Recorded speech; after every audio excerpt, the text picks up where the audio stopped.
The Huawei P60 Pro, an amazing phone from an amazing brand. Maybe I should get that copyrighted because it sounds pretty catchy. I was really impressed with the variable aperture on the Xiaomi 13 Ultra, but the P60 Pro has not 2, not 3, but 4 physical aperture settings, which is mind-blowing. This was previously also seen on the Huawei Mate 50 Pro, and no doubt Huawei has made improvements which will be the deciding factor in this 4-way camera comparison between the iPhone 14 Pro, Samsung Galaxy S23 Ultra, Huawei P60 Pro, and Xiaomi 13 Ultra. Let the facts speak. A quick explanation on how variable aperture works. On the Xiaomi 13 Ultra, you can choose an f-stop of 1.9 or 4.0. On the Huawei P60 Pro, you have a choice of 1.4, which is insane by the way, 2.0, 2.8, and 4.0. The smaller the number gets, the opening in the lens becomes larger, which leads to a blurrier background. As the number gets higher, the opening in the lens becomes smaller, in turn making the background sharper. While we mostly use 1.9 on the Xiaomi flagship, Huawei has an automatic setting that changes the aperture depending on the scene. Out of the 4 contestants, the winner of the first image will be the Xiaomi 13 Ultra. Nice colors, nice blur in the background, and nice details on the subject. The iPhone and the P60 Pro get 3 points each as they both hold solid photos. The Galaxy gets 2 points as the highlights are slightly blown out with lesser detail on the face and ground. In the second photo, I like what the iPhone and the P60 have done. While they all overall look fine, strong colors like red and orange have always been very saturated on Xiaomi flagships. Samsung used to have the same issue with saturation and contrast, but it seems they have toned it down a bit with the updates we talked about in the previous videos. When the sun is directly shining down on me though, we do have a situation that's not the most optimal. Still, the Xiaomi 13 Ultra has been able to do a good job in terms of balancing the natural brightness coming from the sun. The iPhone 14 Pro and the Huawei P60 Pro look a little hazy and contrasty respectively, as the Galaxy is the worst of the bunch, losing detail on the ground as well as my face. Indoors, we have an artistic photo. The problem with photos like this is that they are highly subjective since they are very similar. Strictly speaking, the colors on the 13 Ultra and 14 Pro are just more accurate than the other two. I also like the texture of the cake on those two more, as well as the shallow depth of field blurring out the plants. Huawei software didn't deem this necessary, as this photo would have looked much nicer with an aperture stop of 1.4. The second image definitely put a lot of pressure on the software of the phones. Artificial lighting along with vibrant colors were best managed on the Huawei P60 Pro, as the white balance and colors are more accurate than the others. The iPhone and the Galaxy are both going to be coming with 3 points, as the Xiaomi's flagship white balance is too yellow to ignore. This image though was something else, and Huawei absolutely nailed it. For example, the iPhone software messed up, probably because of the light coming in from the ceiling. Xiaomi and Samsung did a bit better, but the former has slightly less detail on my face, and the latter has tones of magenta. Meanwhile, just about everything on the P60 Pro's photo is spot on, and it's very rare that you see a phone take an almost perfect photo in indoor conditions. At night, Huawei joined the other 3 from the other day. Once again, I think that this is a very good photo. The only thing I would maybe change is the sky, as it doesn't completely reflect the nighttime look. Either way, the 3 on the right have done better than the iPhone, which isn't the best phone to take photos with at night. The second image goes the way of Samsung and Xiaomi, as I like the white balance on both and prefer them to the very sharp photo of the iPhone and the red-orange tint of the Huawei P60 Pro. Lastly, Xiaomi and Samsung are almost identical here. At first glance, my favorite was the iPhone, but then I realized the artificial enhancing of the textures on my jacket, whereas the others have kept it neat and natural, as their sensors work better at night. What a contest that was, and the time has come for China to be proud, because Huawei is tied with Xiaomi with 30 points each, as Apple and Samsung are also tied with 3 points short at 27. Can they continue this performance in the ultrawide category though? You might as well like and subscribe to our channel right before you find out, and a thank you if you do. I personally think that the photos by the P60 Pro and the S23 Ultra have an advantage over the other two in this one, as there's a good balance between the brightness and the contrast. The photo on the left looks nice, but a little bit too dark, while the photo next to it is the exact opposite. Next up is pretty much the Huawei flagship showing off. Good detail on the tree as well as the subject, not to mention the nice dynamic range. While I prefer how the subject looks on the iPhone more than the Xiaomi and Samsung flagships, the iPhone is notorious for blowing out the sky when taking photos in ultrawide mode. I'm sure they will fix this in the new model coming in 5 months, but for now it will get 2 points. Indoors, I really like this photo. So much to pull apart here, but your eyes should immediately switch to the windows as well as the floor below to see which phones are more optimal to take ultra-wide photos with. The photos are better from right to left, mostly because of the dynamic range as well as how the red and white curtain looks. There's a reason why the S23 Ultra is the most expensive flagship, as there is no category that it completely flops, unlike most other phones that have big weaknesses in either one or two areas.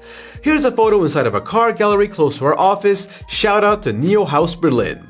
This image is fine overall, as I personally like how all the photos look. Ultra-wide at night though is terrifying. Most phones aren't able to adjust, but the S23 Ultra has a great ultra-wide camera, as I always like to say. It's easily the best in the first image, followed by the flagships of Xiaomi, Huawei, then Apple. The next image solidifies this, as the exact same results will be seen here, and I'm pretty sure you won't have anything to disagree with me, though I have to say that Xiaomi is very close in quality. Now it's time for a software showdown. Portrait mode is in the house, and I'm really curious about Huawei's performance.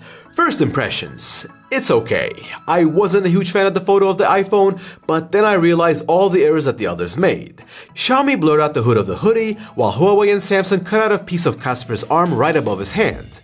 All I can say is that the LiDAR sensor of the iPhone is putting in work. Even though it's not my favorite portrait photo phone anymore, I have to praise it for its edge detection. The second image, I can't really complain, except for my terrible hair that the wind messed up. Full marks all around as we take a look at the last image. This is more or less the same. It feels like in a few years, all the best flagships will start to take near-perfect portrait photos, so I wonder what we'll have to compare. Indoors though is still a different story. When you have less light as well as shadows, photos tend to look differently. Even then, stuff isn't as problematic as it used to be. The iPhone tried to brighten up the photo even though it didn't need to, and this is why it didn't work out well. And lastly, here's one at a nice cafe. While they all look high quality, they all fell short when it came down to skin tone, making it either too white or too red. One last thing, the S23 Ultra messed up the blur. While this happens rarely and shouldn't affect your personal decision, it's something we wanted to mention. The last indoor photo is one with the optical zooms of the cameras, and I can't stop laughing at my facial expression on the iPhone. They all look fine, but there are slight edge errors over my left shoulder on Apple's side. At night is where we will see some hardware shining in the form of 1-inch sensors. Xiaomi's photo looks beautiful. Samsung also pulled off something nice, but Apple and Huawei will get 2 points each, as I'm not a fan of the noisy image of the iPhone, nor the extreme blur on the P60 Pro. Similar results for the second image, nothing perfect, but the P60 Pro and the 14 Pro are looking fine. Huawei's blur is really aggressive, leading to a Photoshop look, as the Galaxy is a little darker than necessary. Last image, I'll go for the Xiaomi 13 Ultra. I actually really like how I look on the Huawei flagship, but the immersion isn't there because of how separated from the background I look. The Galaxy gets 3 points, as the other two get 2 each. I just want to say, respect to Xiaomi. Just last year, their flagship, the 12S Ultra, had one of the worst camera softwares of all the big brands. The improvement is massive, so credit where it's due. As for videos, I continue to be impressed in general. The quality of videography on Android phones have increased so much, they've caught up and even passed the iPhone in some areas. Unfortunately for Samsung, they're still lagging behind, as the focus and sharpness isn't adequate compared to the other three. Outdoors ultrawide isn't too different these days. No matter what you take, you're not gonna get a perfect video, but it's going to be good enough. I'd have preferred some things like less shadows on the Galaxy, better white balance on the P60 Pro, no lens flare on the 13 Ultra and the 14 Pro. Indoors, the similarities are apparent. All of them are able to keep visibility on the subject even in the hardest conditions, granting them 3 points each. For ultra-wide, the iPhone is once again the best with the help of their superior software. The others are either darker than preferred or, like on the Galaxy's footage, quite warm and unappealing compared to the colors of the Apple flagship. At night, I'm continuing to be disappointed by the Galaxy flagship, mostly because of the same reasons. My face is just not in focus, and it looks blurry compared to the others. Xiaomi, Apple, and Huawei are all looking clean and crisp, and it's nice to see the level that smartphone videography has arrived at, finally for Android phones as well. Ultrawide at night is difficult, but it is fair to say that the P60 Pro hasn't been optimized that well for this. There's a decent amount of noise compared to the other three, and I do prefer the iPhone once again, especially because it's able to preserve details while keeping noise down. As for the up-and-coming video resolution, the iPhone does not have an 8K feature in their latest flagship.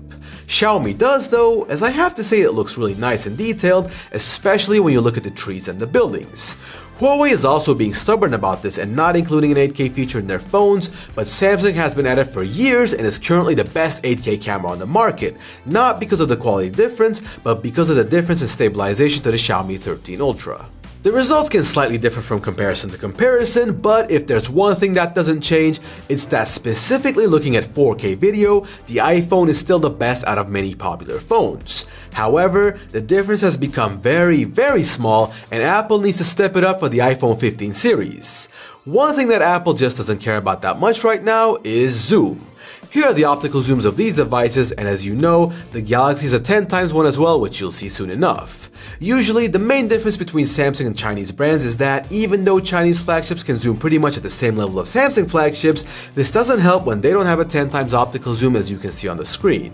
This time around though, Xiaomi has done something special, as when we move to 20 times, the 13 Ultra looks better than the S23 Ultra. The Galaxy bounces back at 30 times and the ending is pretty close, so I am very impressed with Xiaomi's efforts to improve their zoom algorithm, as it's miles ahead of Huawei and Apple. Speaking of Huawei, stabilization isn't going to favor them either. Shooting in 4K is okay, but you can still see some jitters from time to time, even when walking at a slow pace. The main problem occurs when there's a lot of movement, as the P60 Pro doesn't have extra stabilization.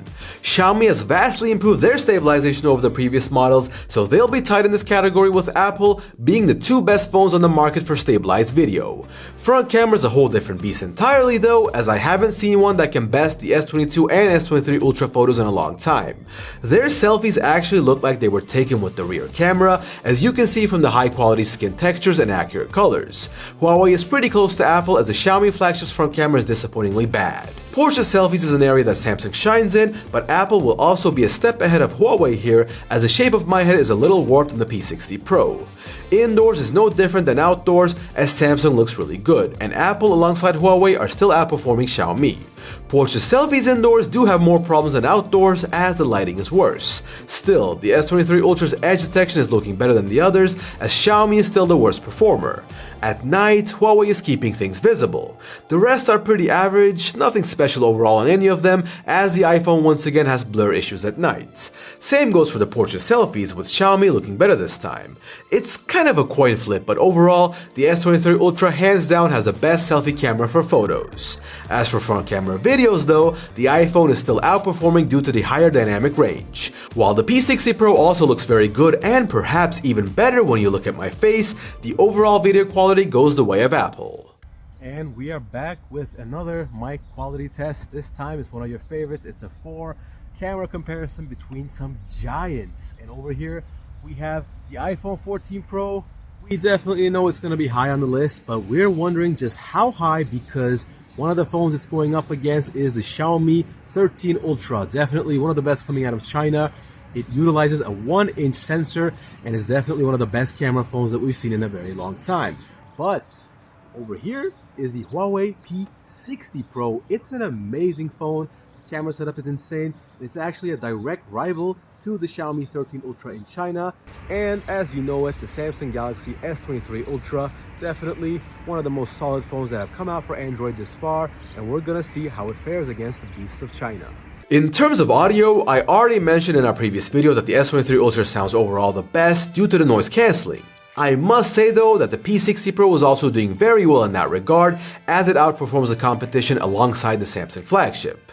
As for slow motion, nothing tops the Xiaomi 13 Ultra. Not only can it record 480 frames per second in 1080p, which is very good for a mobile phone, it also has a possibility to go all the way up to 1920 frames in 1080p, which is unparalleled. Samsung is second here with 960 frames, and Huawei is third with 480.